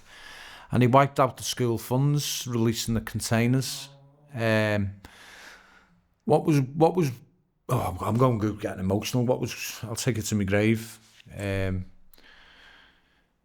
sent us a disc. A film was made when the lorries come into the village, and they were dancing and chanting in the Zulu native tongue, and they gave us nicknames. My nickname was Stimuli, and I asked naively, why did he call me Stimuli? He said, because the containers stimulated the village. Oh. And brought life into a part of the world where there was a lot of AIDS at the time, a lot of different diseases, and now they could. The difficulty was they didn't have enough room for all the books and the computers. But I'll never forget the little girl's face as she was on the computer, and she turned to the camera and she just said, "Thank you, Stimuli, for changing our lives." And I just like, and don't know what happened to the desk. That's another example of that pain to power that I was talking about. That's a wonderful story. It was great. And That's amazing. yeah, and you were right. You were in relapse when you weren't around to be a co-author at the time. You'd gone on holiday, as it were, like, you know. Suppose you could call it that, yeah. And I never made the 14 peaks. I collapsed on the first section. But I bought a pair of shoes from Aldi, and it was I must have been the first person to try and walk Crib Goch in a pair of slippers, because that's what it felt like. In your Aldi-das. They look good, but they had no soul.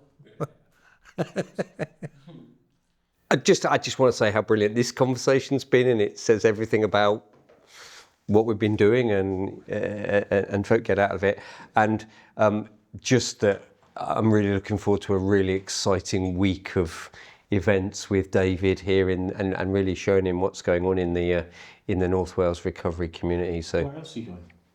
So tomorrow we will go to Growing for Change in the morning. So That's Sarah's, isn't it? yeah, that's Sarah's bit. So that's an offshoot of the North Wales Recovery Community Project. That's now its own social enterprise. That's just around the corner from my house. Then we got the pleasure in the afternoon of meeting one of Alex's, my really good friends. So we're going to have a meeting with Sophie. Sophie's going to come round. Sophie's on a completely different recovery journey to most other people I know. So she's joined a group of people and has now just started as a full-time researcher. So she's in a group of people with lived experience that do full-time research, which is just brilliant. So we'll catch up with that side of a story, which is just a different way of giving back and connecting. And then on Thursday, we'll be in the main house, Penryn House, and you'll be with two different groups on that day. And then we're going to have a short break Thursday evening, and David and I are going to go to the Banff International Film Festival, keeping the film going, which is in which is in Llandudno that night. And then on Friday we're going to meet the fantastic, brilliant Wendy Dossett, and spend time with Wendy and go for a little bit of a walk with her and stuff. And then we'll be in Boyd Dar, Bangor in the evening when David's going to give his couple of talks, and we're going to get some of the fantastic food that Jason and the team cook. And on Saturday we're going to go and see if we can find some of David's ancestors in this particular church on Anglesey. We're going to go and look for on his mom. He'd actually planned to take me to Anglesey, and I said, actually, I've got an ancestor. So we'll do that, and then we'll have probably a little bit of discreet time Saturday. If the sun shines enough, I'll try and get maybe the pizza oven out and we'll do some pizzas. We'll see what we'll do on Saturday. And then on Sunday, the idea is to go on a walk with Sober Snowdonia, and we'll go up Molaleo. And Sunday night, I'm used to beaches. Sunday night, David will be exposed to the other form of connecting I do when all of my family come to my house Sunday evening for Sunday dinner. So we'll do that.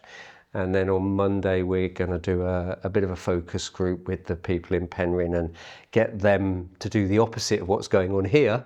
We're going to ask them what works for them in recovery. What time are you doing that on Monday? I think that's 10 o'clock, isn't it? Yeah, 10 till 12, and then I think you're there in the afternoon. Yeah, we're there 2 till 4. Yep. So we're in the morning, we just want to do the opposite way. David and I want to find out from them what works for them at the moment in recovery, and then I'm going to abandon David and disappear down to South Wales and go and visit the communities in South Wales. That's a dream for me, going around to lots of different countries and finding out what actually works in the prison system, and places like Portugal, and actually creating a documentary from different countries, finding the best practice and then kind of putting it in front of MPs and why aren't we doing this? Yeah. I love it. We've just employed someone yesterday. Yeah. Because she'd done a dissertation on Portugal and drug laws in Portugal, and she was amazing in interviewing. We thought she's perfect. Brilliant. Final thoughts, David? Anything else you'd like to say before we wrap it up and go for a bit of scram? I'm just so thrilled to be here. It's lovely to have you here, honestly. And it's a great discussion. I'm excited. It's just so weird that I'm sitting over there, tapping away or editing. In Australia. In Australia. And now I'm suddenly here. And, thinking back to those Wired In days all those years ago, And I said earlier, dreaming of something like this, except for you've gone way beyond that dream, and actually to see it. I just think it's so important now just to keep promoting what's going on out, what you're doing and getting it outside. The more people learn, I'm very excited. Yeah, we've got a media company that's kind of, promoting is Yeah, well, that's what we're doing as well, we need to find some money filming for us. This is what we need to do. The bad news, I didn't win the lottery. Have you not? Last spoke to you. Right. But yeah, we need money to you can do more. This is crazy. You're having to spend 90% of your time writing funding applications. Oh, yeah, it's not what I got into. No, that's not your talent. Sorry, I'm not disparaging. I'm not bad at it. We know what your real talent is, and we need to find ways to get you more money. Yeah. And NWRC as well, so they can. So yeah, I'm just so excited. It's great. Honestly, it's been a pleasure to turn the tables on you and grill you through it. And you've both interviewed me on more than one occasion, and it just feels so great to actually ask the questions that I didn't get an opportunity to ask. And I do feel that I know you so much better now. And Tony, I know you've come in late to it, but anything you want to say? No, just happy to be here. How's recovery in North Wales? It's there. It's thriving. I think the system holds the movement back a bit, especially the changes within the system. Yeah. Especially prisons. What's going on in prisons at the moment? It's diabolical. Right. There's a whole nother podcast, this, isn't it? When you're coming back. Yeah. I know they've got to do risk assessments. They've got to release people who are in. There's an earlier release scheme at the moment, 35 days earlier release scheme. So they're doing risk assessments. So there's no room in prisons. So they're letting someone who's just in for habitual shoplifting's out 35 days early, and replacing that with maybe someone who's a danger to the public, so rapist or exchange a bed within a day. So he's going into a cell saying you're out because you're in that 35-day window. But if they're on a script, that's creating major problems because it means they're coming out to no script. If it's a Friday, like happened last week, 10 to 5, they're going all weekend with no script. And it doesn't take a rocket scientist to guess what. Yeah. If we can't ease their pain, they will go and ease their own pain. Yeah, that's what we do, self-medicate, isn't it? Yes, so it hasn't been really fully researched properly and looked at properly before the core governments have made these decisions and the impact it's having. Because obviously, heroin, crime. Yeah. Yeah. There seems to be a link. Alex, anything else you'd like to say? Any final thoughts? Do you know what? I just want to say thank you to you guys. I just feel really grateful for your energy and time and input. For me, I feel like You belong. Well, no, but I've got no choice to do this recovery thing and to do that. But you do, and it's it's inspiring. I feel excited and energized again, and I just want to It was lovely to hear David say that he feels this is the start of things. I mean, we've been at it for quite a while.